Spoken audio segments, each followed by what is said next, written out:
All up.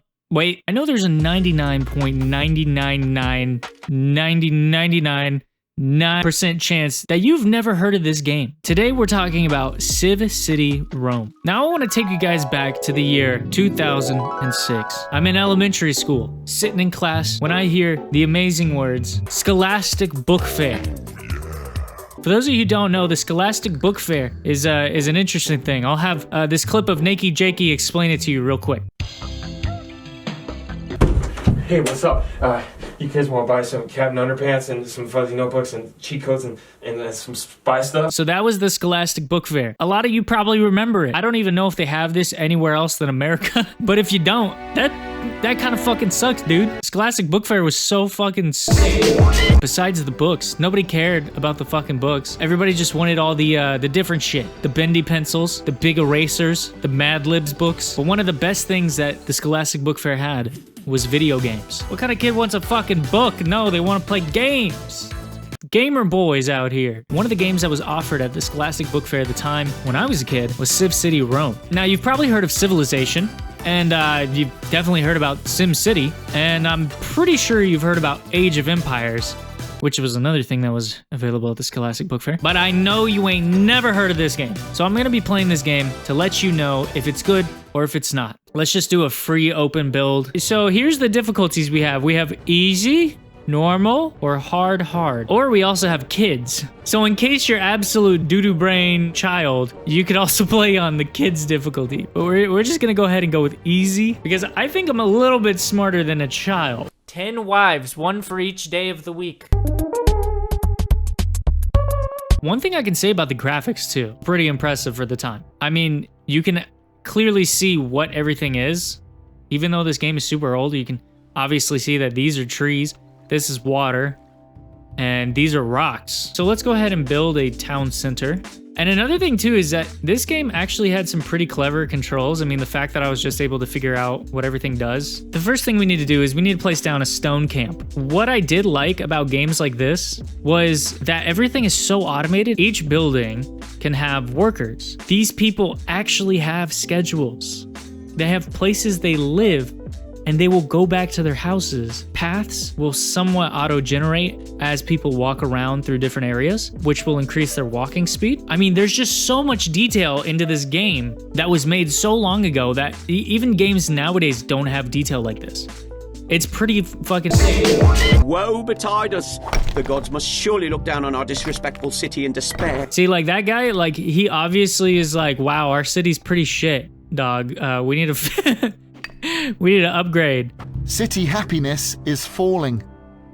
City happiness is falling. Okay. Now these people are not only homeless, but also jobless. One thing we do need to do, however, is we do need to place water. That'll give somebody a job to do. Road building is pretty nice. It's pretty slick. Now we can build a warehouse too. Warehouses are important. I think this will be like our main road. We can have like a main road out here and do like a 2-lane going this way. Farm. So there needs to be some sort of farm to do stuff. We want to build this kind of in a similar area. Build a farm there. And then now that we have a farm, we're also going to need a butcher to take care of all the dying animals. As far as houses in this game, the way the houses work, they get upgraded based on the local area. The higher quality the area that people are living in, the more money they will pay you to live there. City happiness is rising. Look at that guy.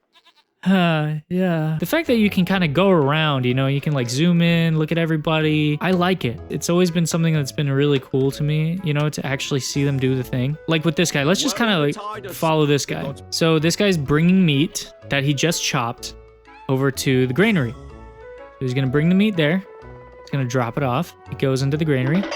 And now, where's he going? He's gonna take the meat from the farm.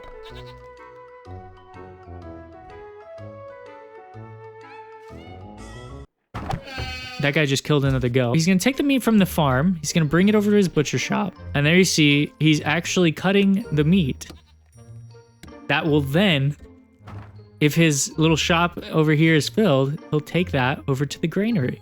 It's so cool. In most city building games, they go really wide. They go so wide with the amount of space that you have to cover that you don't get to see little tiny details like this. That's why I find this game to be so impressive, is the fact that, you know, it's not large in like scale, but in terms of detail, it's pretty deep. Egypt. Now there's a strange place. This guy doesn't like Egyptians, I guess. They're starting to upgrade. I don't know if you can tell, but they're being upgraded. They're changing. So this is a shack, a small hut, which then turns into a medium hut. And a medium hut needs two things. They need a butcher and they need water. Look, there he goes. He got his scythe. Now he's going to start cutting the flax. I'm just saying, guys, I love stuff like this. It's not like just a bunch of dead citizens that don't do anything and don't live anywhere and don't have personalities or lives. And what's even crazier is that later on in this game, people will get married and have kids, and then those kids will grow up and eventually get jobs. Oh, and obviously there's another thing you can do. You can get a slave market, because as we all know, the Romans, they definitely had slaves. Now, what's nice too about games like this is that they do kind of teach you a little bit more about how the lives of people were back then. You trade things in order to get other things. You know, like you could trade your tunic for a piece of meat or something like that.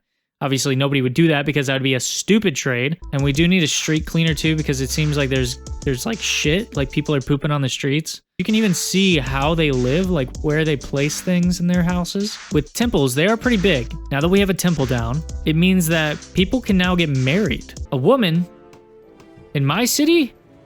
Look at that, she's carrying a whole ass bed by herself. If a Vestal Virgin ever broke her vow, she would be buried alive.